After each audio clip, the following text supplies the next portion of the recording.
देख के इतना हमको डर हुआ कि मत पूछिए।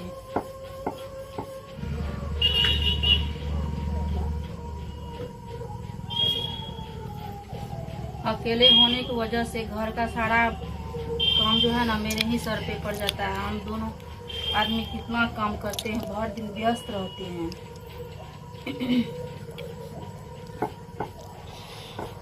तो ये है दिव्यांग रूपम, यहाँ पढ़ाती है बच्चों को इसी क्लासरूम में। और आइए इनका किचन दिखाते हैं आपको कि इसी किचन में जो है रूपम जो है किस तरह से खाना बनाती हैं। वो भी खाना दोनों पैर से बनाती हैं, पैर के जरिए खाना बनाती हैं, क्योंकि दोनों हाथ नहीं है। बावजूद इसके देख सकते हैं आपके किचन में किस तरह से ये सारा खाना बना लेती हैं। रोटी हो, चावल हो, सब्जी हो, सब्जी काट भी अपने से लेती हैं, मसाला तैयार भी कर लेती हैं अपने से। तो ये किचन है रूपम का। और ये आप देख सकते हैं इनका बाथरूम है जो चापाकल है। यहाँ वो किस तरह से स्नान करती है, नहाती है, बच्चों को नहलाती है, फिर कपड़े की सफाई करती है। तो यह इस रूपम का घर है। इनका गरीबी के हालात देख सकते हैं आप। सरकार हालांकि कहती है कि गरीब परिवारों को पक्का मकान दिया जाता है, लेकिन इन दिव्यांग परिवारों जनों को अब तक पक्का मकान भी मुयस्सर नहीं है। रूपम सब्जी भी खाने के लिए तरह तरह का लगा के रखी हुई है, ताकि युक्त जो है जी ये खाना पसंद करती हैं। तो देख सकते हैं बागवानी भी लगा के रखी है, सब्जी भी लगा के रखी है। तो बने रहिए हमारे इस वीडियो के साथ। आप देखते रहिए रूपम की सारी कहानी। तो दोस्तों, हमारे साथ बातचीत करने के लिए रूपम कुमारी है, जो दोनों हाथ से दिव्यांग है, लेकिन इनकी जो हौसले हैं, जज्बे हैं, इसको देखकर पूरे देश में लोग चर्चा कर रहे हैं। और सरकार से क्या क्या इनको लाभ मिला है, या अब तक सरकार की योजना जो है यहाँ तक नहीं पहुंच पाई है रूपम तक। तो हम बातचीत करने के लिए सीधे जुड़ते हैं और बात कर लेते हैं। सर, सबसे पहले रूपम जी, आपका बिहार टीवी प्लस में बहुत बहुत स्वागत है। जी, आप लोग को बहुत बहुत धन्यवाद जो आप मेरा इंटरव्यू लेने के लिए यहाँ पे आए हैं। सबसे पहले आप सभी दर्शक बंधुओं को मेरा प्रणाम, नमस्कार, नमस्ते। मैं रूपम कुमारी पूर्णिया जिला से हूँ और मैं अभी स्टडी कर रही हूँ, अभी पीएचडी कर रही हूँ।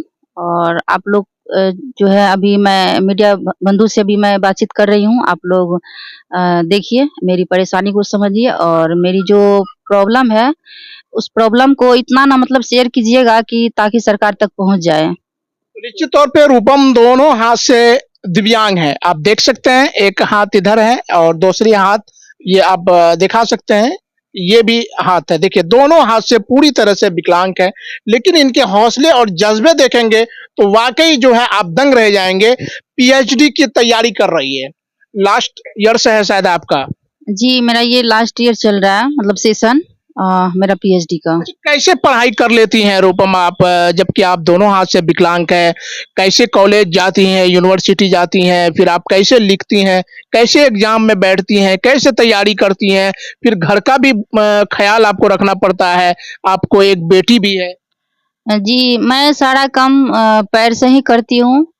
और जहाँ तक कॉलेज यूनिवर्सिटी जाने की बात होती है तो मुझे रास्ते में ट्रेवल करने में थोड़ी बहुत परेशानियाँ होती है, तो मैं साथ में अपने हस्बैंड को ले जाती हूँ और वो मुझे बहुत कोऑपरेट करते हैं। जी। रूपम का एक रूपम के जो हस्बैंड है, जो पति हैं, वो निजी शिक्षक हैं, प्राइवेट टीचर हैं। और रूपम भी कहीं ना कहीं बच्चों को शिक्षा देने का काम करती हैं। एक बेहतर समाज बनाने में, बेहतर समाज का निर्माण करने में रूपम हमेशा हाथ बटाती हैं। तो रूपम जी, आप जरा हमारे दर्शकों को बताइए कि आप तैयारियां कैसे करती हैं, कैसे एग्जाम में बैठती हैं, कैसे एग्जाम को सॉल्व करती हैं, आप फेस करती हैं। तो ये देख सकते हैं, मैं पैर से ही लिखती हूँ सारा एग्जाम। मैंने पैर से सभी क्लास में फर्स्ट डिवीजन किए हैं। आप देख सकते हैं, ये मेरी राइटिंग सब है।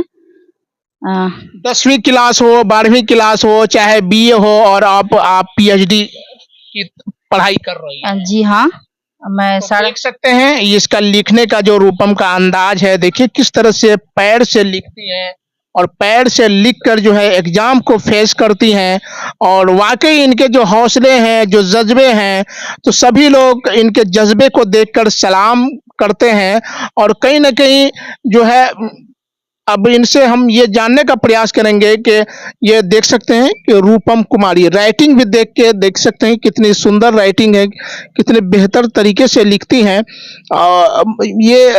रूपम जी, आप मुख्यमंत्री जो बिहार सरकार है नीतीश कुमार, उसके नाम पे एक दो आप तहरीर लिखिए, एक दो वर्ड लिखिए कि उसको आप सरकार तक क्या कहना चाहती हैं आप? देखिए, मैं माननीय मुख्यमंत्री जो अभी बिहार सरकार के हैं श्री नीतीश कुमार, मैं उनसे यही कहना चाहती हूँ, आग्रह करती हूँ कि जितने भी बिहार में दिव्यांग बंधु हैं और बहन हैं, जो 400 रुपया पेंशन देते हैं, या तो उसको बंद कर दीजिए या तो उसमें थोड़ी सी बढ़ोतरी कर दीजिए।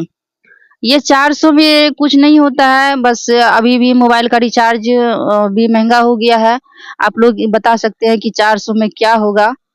तो निश्चित तौर पे बिहार सरकार हो या केंद्र की सरकार हो, दिव्यांग जनों के लिए सैकड़ों स्कीम चलाती है, लेकिन वो स्कीम का लाभ जो है इन लोगों तक आखिर क्यों नहीं पहुंच पा रहा है? देखिए, स्कीम तो बहुत सारा निकला हुआ है, लेकिन वह जो है सिर्फ कागज में ही सिमटी हुई है और धरातल पे अभी एक भी जो है उसका जो है रूल्स है, कानून है, कुछ भी अभी उसका फॉलो नहीं किया जा रहा है। जितना भी मतलब कि डिसेबल कैंडिडेट है उसे कुछ भी लाभ नहीं मिल रहा है। जहाँ तक कि जॉब की बात होती है तो जॉब में भी जो है जनरल के बराबर उसका जो है मतलब मार्क्स रखा जाता है। मैंने इस बार प्रोफेसर में जो वैकेंसियाँ आई हुई थी 2020 में, मैं नेट क्वालीफाई करके मैं उसमें फॉर्म अप्लाई की थी, जिसमें कि जनरल का जो है कट ऑफ 81 था और मेरा 80 था, जो कि मेरा उसमें सिलेक्शन नहीं हो पाया। तो बताइए, दिव्यांग जनों को इतना हाई कट ऑफ जो रखी हुई है सरकार, वो कहाँ से फॉलो कर सकती है?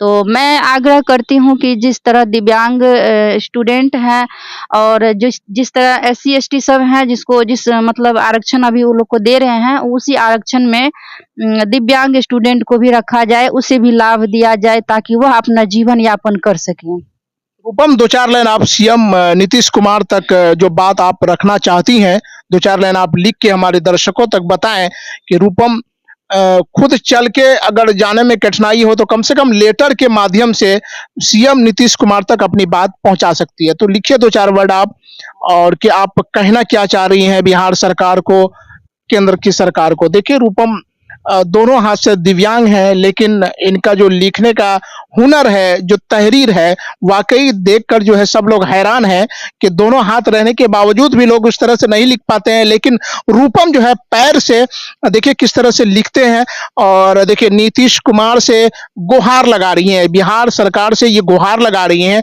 सरकार की किसी भी योजना का लाभ इन तक नहीं पहुंच पा रहा है। रूपम दोनों हाथ से दिव्यांग रहने के बावजूद भी घर का सारा काम करती हैं। एक बेटी है इनका 2.5-3 साल का, खाना बनाना, वो भी खाना सिर्फ पैर से ही बनाती हैं क्योंकि हाथ तो है नहीं। फिर जो है बच्चे का परवरिश करना, फिर जो है अदर बच्चों को शिक्षा देना, टोला समाज के बच्चों को शिक्षा देना, इसी पैर के माध्यम से, इसी पैर के जरिए से रूपम सारा काम करती है। इनके हौसला और इनके जो हुनर है, इनको देखकर जो है वाकई सभी लोग हैरान हैं, दंग हैं। हजारों मीडिया आई और इनका इंटरव्यू किया, लेकिन इनके बावजूद भी सरकार की योजनाओं का लाभ इन तक नहीं पहुंचा, रूपम तक नहीं पहुंचा। तो कहीं नहीं कहीं जो है सरकार की जो सिस्टम है, सरकार की जो योजना है, किस तरह से पोल खुल रही है कि सरकार की जो योजना का लाभ आखिर रूपम तक क्यों नहीं पहुंच पा रहा है। देखिए किस तरह से लिख रही हैं, पैर से लिख रही हैं, और सुंदर, बिल्कुल बेहतरीन वर्ड में, बेहतरीन हरूफ में, बेहतरीन जो है आप देख सकते हैं वर्ड में लिख रही हैं, और साफ सुथरा लिख रही हैं ताकि कोई भी लोग, कम पढ़े लिखे भी लोग आसानी से पढ़ सके। तो ये देख सकते हैं, नीतीश कुमार से निवेदन करती हूँ कि दिव्यांग के बारे में सोचें ताकि सभी दिव्यांग अपने जीवन यापन खुद से कर सके। तो देख सकते हैं कहीं ना कहीं जब ईश्वर ने इनको दोनों हाथ से दिव्यांग जन्म दिया तो कहीं ना कहीं माता और पिता के लिए एक बोझ सा बना हुआ था क्या? जी, वो तो खैर ऐसा होता है कि खास एक बेटी है, कैसे आगे बढ़ेगी, कैसे क्या होगा इनका? जी, अभी तो जिस तरह का जो माहौल अभी है, अभी जैसे एक तो बेटी होने के बाद तो ऐसे भी आदमी का मतलब माथा भारी हो जाता है और ख़ास करके जो दिव्यांग हो जाता है तो उसका और जो है मतलब बहुत चिंता लगने लगता है कि कैसे इसका क्या होगा, नहीं होगा।